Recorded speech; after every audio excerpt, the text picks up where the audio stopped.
and welcome to Viewpoint, your program of personality, politicians, and perspectives. We got personalities, we got perspectives this morning. And some happy politicians, some not so happy. Not supposed to talk much about politics on the air, but I will say that I'm glad Mrs. Cheney is going home. Other than that, I might lose my job and Jim lose his license. So, in any event, seriously, we've got some special gentlemen this morning. We always try to start Viewpoint with a kudo or two.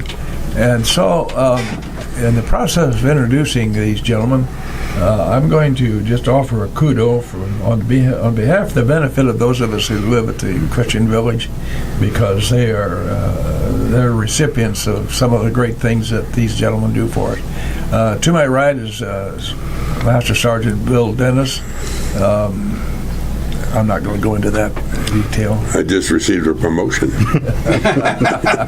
And Bill, if you'll introduce your fellow guests for this morning for me. I will indeed, Bill. Thank you very much. We have the commander of the Marine Corps League, Detachment 1336, Jim Harnacke. Good morning.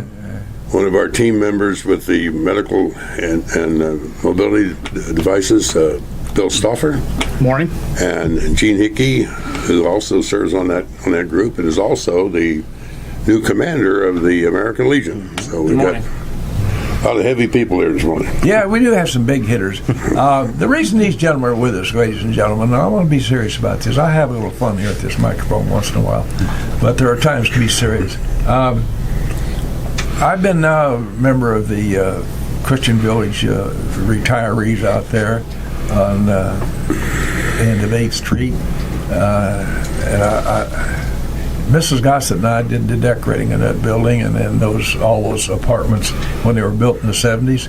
Little did we dream, there we are, sitting there fishing out our lives with a fishing pole and no fish. But in any event, the Marine Corps League stepped up, and this all started, and I want to give a little credit to Walmart. We've only been there in residence about a month or so, and I got to thinking we need more flags out here, because I'm a pretty patriotic guy. Anyway, I went to the manager of Walmart, introduced myself, and suggested to him that it'd be a nice gesture for Walmart to give us some flags at the Christian Village. Well, we got a flag for every duplex and 2 big 20-footers. And now to the point of my story, and the reason these gentlemen are with us. Mr. Dennis, the Marine Corps League, and the VFW and the American Legion, they began together and they put those flags up for us. So salute to all of you gentlemen. We appreciate the fact that you're here. Mr. Dennis, anytime we have a little problem out there at the Christian Village, flag limping along or needs a little help, you guys are right there, Johnny, on the spot. And I just wanted the people in the listening area to know that we got some pretty patriotic veterans here. Yeah. Go ahead, gentlemen. Bill, bring whoever you want to bring on. But don't let him sing, because that's not going to happen. Yeah, that's not one of our strengths. No. Well, we do an awfully lot for the Christian homes, and particularly our luncheon and our breakfast in the fall with all the veterans we escort up to the church in Eminence Township. Eminence Township, yes. That turns out to be a big deal. But in addition to that, we're very active in providing mobility equipment to our community. We've got equipment as far as Pittsburgh, Pennsylvania, and again, through the outreach of different veterans organizations. But we do a lot of work in the city of Lincoln and Logan County and the surrounding counties. We're very fortunate to have a group of guys that are willing to go out and put forth the effort to put these ramps up. You've got some can-do guys. We do indeed. And you do it. We do indeed. When we arrive, it's called the Marines have landed. And it's really quite an honor to serve our veteran community. What we've done, Bill, we've provided this service for any veteran, their spouses and family members, and we've on occasion have gone back to the Civil War to find a veteran in the family. So we're not going to leave too many people out. But beyond that, we're very fortunate because the community has really supported us. They give us a lot of used equipment that we either have to refurbish or use for parts to put together other equipment, and we keep it moving. Well, he speaks of equipment, and essentially, you become experts in wheelchairs. Finding wheelchairs that are outmoded or need some help, or complete overhaul, and that's a big deal. Some of these veterans, if they're told that, or they find that they're no longer mobile, and they need this chair, here you guys are. And not only that, if we don't have one, I've known you to go to further in Peoria to pick up a wheelchair. We're very fortunate to have an ally in veterans, helping veterans out of Peoria. Have been very helpful to us from a power chair standpoint, and from a VA ramp standpoint, because he's in an area where there's a lot more veterans, and as these ramps are not being used any longer, we're able to go up and retrieve them and put them back into service. 648-5510. Somebody might have been a recipient of some help from the Marine Corps League and our veterans organizations here in town. Commander Hickey, you're now the new commander of the American Legion. Have you got him whipped into line now yet, Gene? Not really, but we're working on it. Yeah. The Legion, I go back to spring of 1946. And I was in the largest Legion class ever inducted into the American Legion. And it was done on the state school grounds and their gymnasium there. And this is right after World War II, and all these guys were coming in. And then here we are. We got a ready field of new inductees. And it was a large class. And it was in honor of Dr. Bill Fox, who was the administrator of Lincoln State School. In those days, called it the Lincoln State School and Colony, instead of Lincoln Developmental Center. Those days, you used words like crippled. Yeah, that would be a no-no today. Yeah. Well, that's seriously. I became, and then of course George Ryan came along and screwed the entire Illinois delegation by leaving that there to rot. And you know, Bill, the Marine Corps League and other veterans organizations worked very hard to gain some access to the new homes on that campus, and we haven't given up yet. We're still on that one. So well, I know of a judge an appellate court judge, who has his offices on there, and he had a difficult one. He had to move his office, and he had a difficult time getting that new building out there, because the state didn't want to rent to itself. That's a true story. That's interesting. They don't mind taking your money and mine. They didn't want to rent to themselves. So there's a lot going on here, and there's more to being a veteran than just wearing a Legion cap or a VFW cap or whatever it is and showing up Memorial Day. There's a lot of things going on. So tell us some of the things that your veterans organization, gentlemen, you feel free to pick right in there and move Mr. Dennis out of this seat if you wish, because the reason these gentlemen are here, ladies and gentlemen, is they're part of a hardcore group that does things for their own community, and that's the essence of your presence here. And we don't allow dead mics, Bill. No, that's right. That's sinful. We don't allow dead air. Well, as Marines, we're taught from day one that it's not about you, it's about the team, it's about the Marines next to you and the brothers, sisters next to you.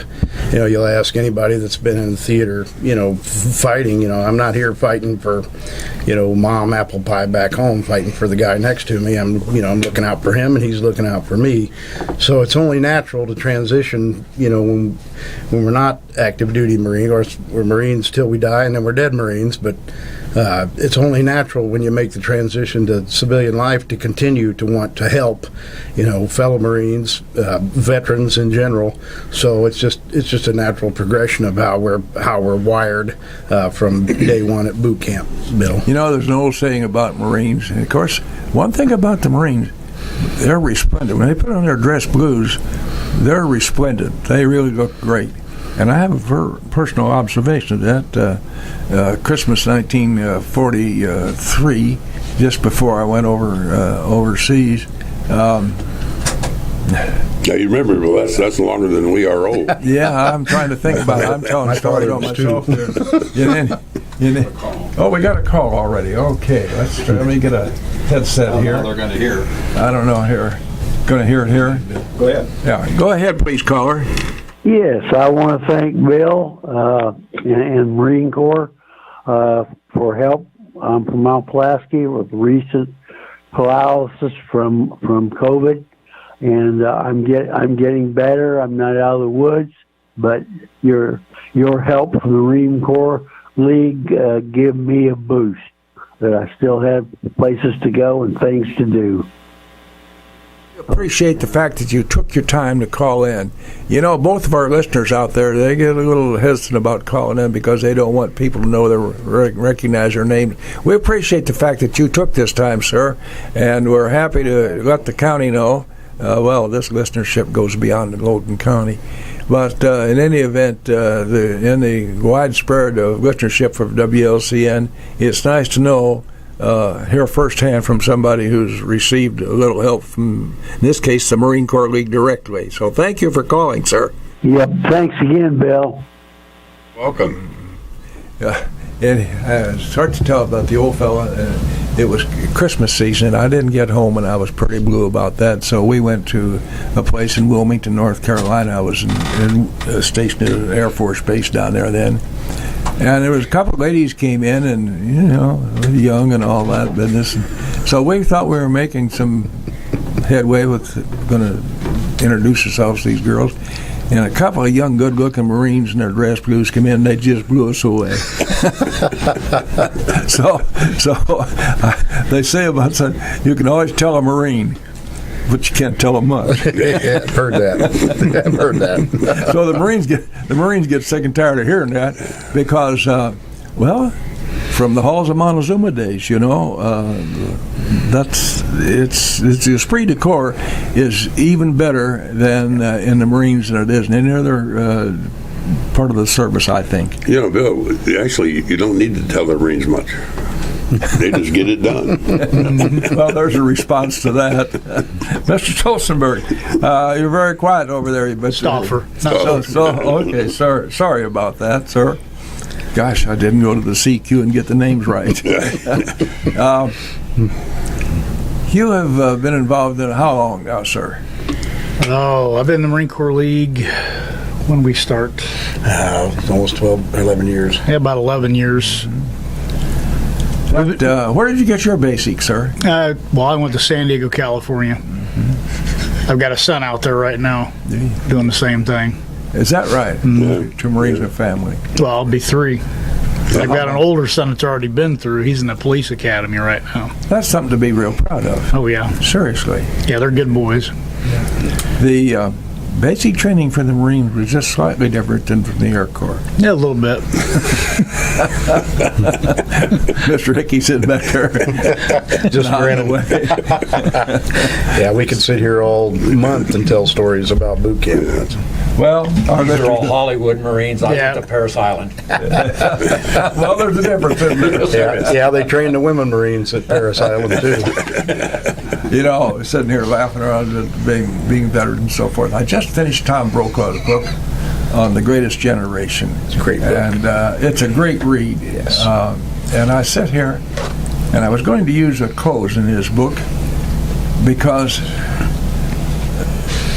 he just treated the veterans, and not only whether they served military as people who served in the civilian corps, in government, important government jobs. And Brokaw did a great job. If you haven't read The Greatest Generation, sit down and you go through it in short order. So my point in mentioning it, I guess, is I think those of us who've served in the military, whatever branch it may have been, kind of take special pride in the memory of that.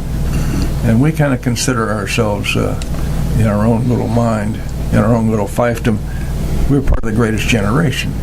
And that doesn't make any difference whether you're 96 or just a recent veteran had been discharged. You still served in the military, and I think it's an important part of your own history to do that. Well, Bill, the mission statement is pretty clear. Jim hit it on the head when he said we're going to serve our community and our fellow Marines and service members. Those who might be interested in coming to the men's meeting at the Christian Village on Tuesday mornings would have an opportunity to see what Bill's talking about. We got a 102-year-old veteran, World War II Korean War veteran there. He even outranks Bill Gossett in age, which is hard to do.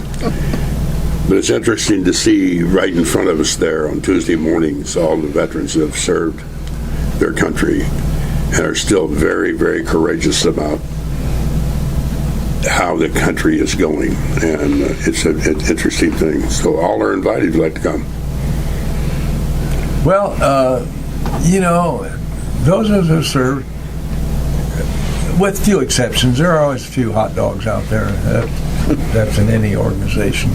But most of us just came home and took off our uniforms and put on our civvies and went back to work or school or whatever, and that was that. Put that behind us. But we're very proud of the fact that we had a uniform to put on. And as a matter of fact, I gave my uniform to the Heritage in Flight. Heritage in Flight Museum. And there it says in all its glory. Yeah. And by the way, the Marine Corps League is providing a new wheelchair ramp for the Heritage Flight Museum at our local airport.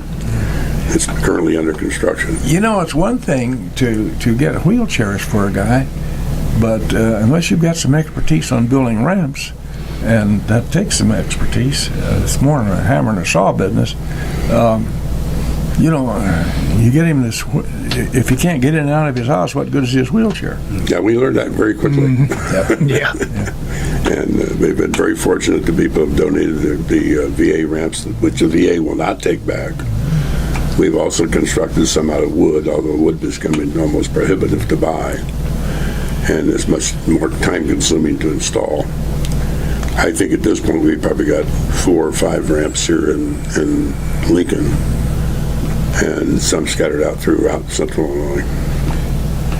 Mr. Hickey, tell us about the Legion suppers. They had to be abandoned when COVID hit, and that was a big thing for a lot of organizations.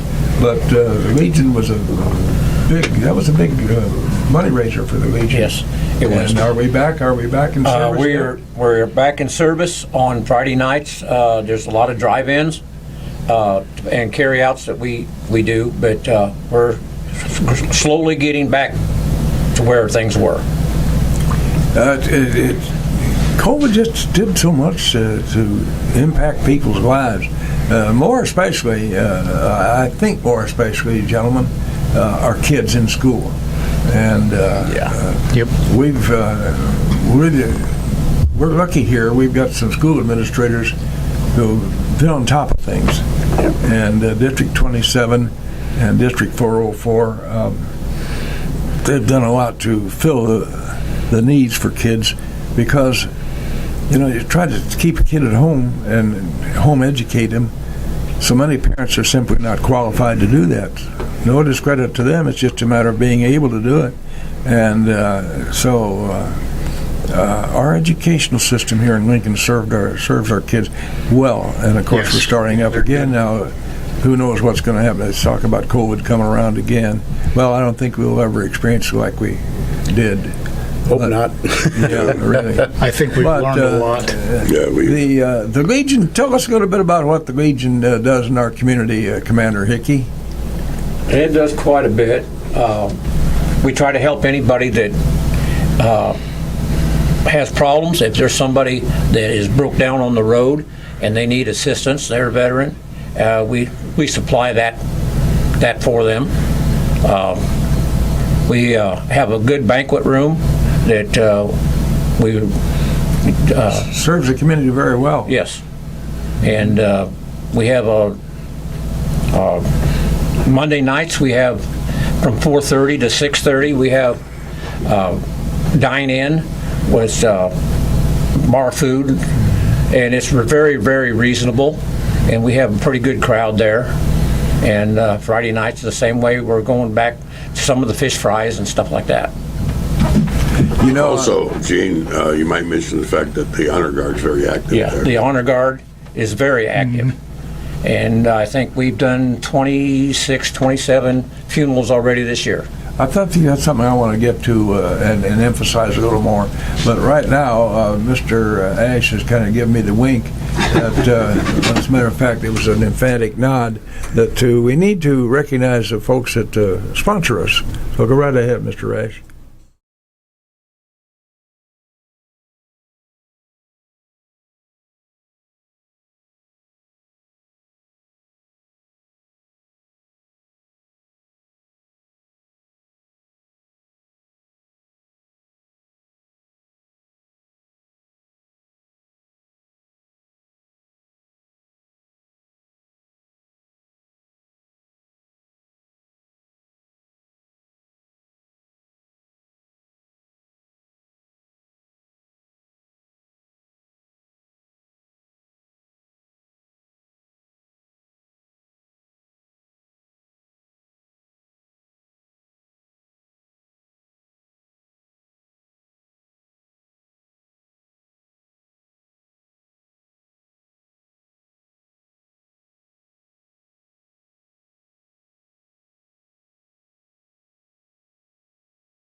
people exposed to this smoke, this exhaust from these fires.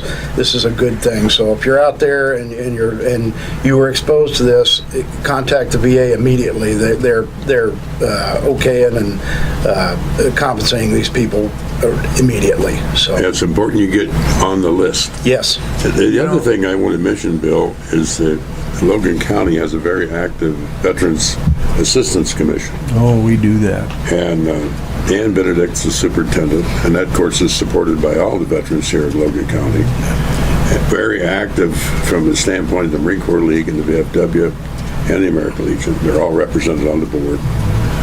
I happen to right now I'm serving as the assistant chairman, but Jim's been very active, and we're very fortunate to have that. Dan Benedict's doing a great job too. Great job. Yep. You know, he's quietly. Yes. Quietly. That's Yep. his whole demeanor. Yes. Is steady as she goes. That's right. His heart's in it. His heart's in it. But now, on a personal basis, the Veterans Administration, I've had a little experience with them, and I want to say here publicly, right now, I never had one bad experience at a Veterans Administration facility. And I've been to Peoria, Danville, and Springfield, and Bloomington for various reasons. Well, there's a big improvement after Trump took office, and I saw it, and I'm sure a lot of the service people have seen the same thing.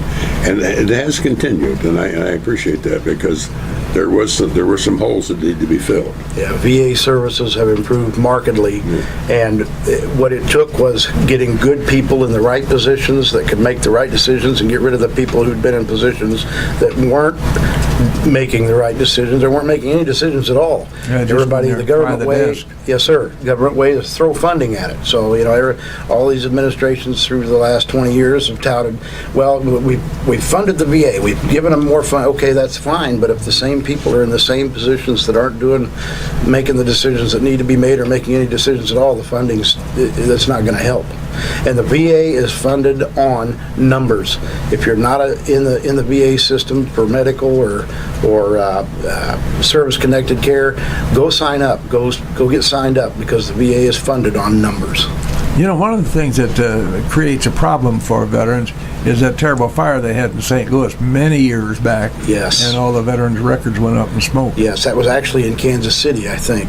Oh, is that right? Oh, yeah, Right. that was where the national record system was. But Yeah. we've overcome a lot of that. Yes. Yes. That is pretty well behind us. There are some occasions that is a problem. A lot of people. I also want to caution all the veterans, and it certainly holds true with the Marine Corps League. If we do work for a veteran, we ask him to provide a copy of his DD-214, which is a discharge paper. I would caution them to make sure that when that's handed out to the Marine Corps League or any other entity, to make sure their Social Security number is blocked out or cut out. That's the kind of information that you just simply do not want to make public. Right. So be very cautious about that. And the VA doesn't assign file numbers anymore. Your file number, once you're in the VA system, is actually your Social Security number. Yeah. Gentlemen, we've been very, very pleased and proud to have you here with us this morning. I hope some 648-5500, this is your last chance to give a call, a shout out. Now, you can complain to them if you want, but that's going to have to be done in the courthouse square in front of God and everybody. But I want to be very serious about this, and I'm proud to be a veteran, but I've been an inactive veteran. And we have with us today some people who make things happen. So, Bill Dennis and your crew this morning, we appreciate you being with us. Anybody have a last comment they'd like to make? Commander Hickey, sir? We have the Veterans Park there on Union Street, and if anybody that does not have a brick and they would like one, we have the applications for the bricks, and there's still plenty of room to get your loved ones in there. I'm proud to have 4 bricks with my name, my family name on it. I have an uncle, and a brother, and a niece that were officers in the Air Force. So we're proud to have that there, and we appreciate it. Thank you very much for Viewpoint. We hope you've enjoyed our efforts this morning. Thank you very much, gentlemen. Salute. Yes, sir. Fly your flags. Fly Thank your you. flags.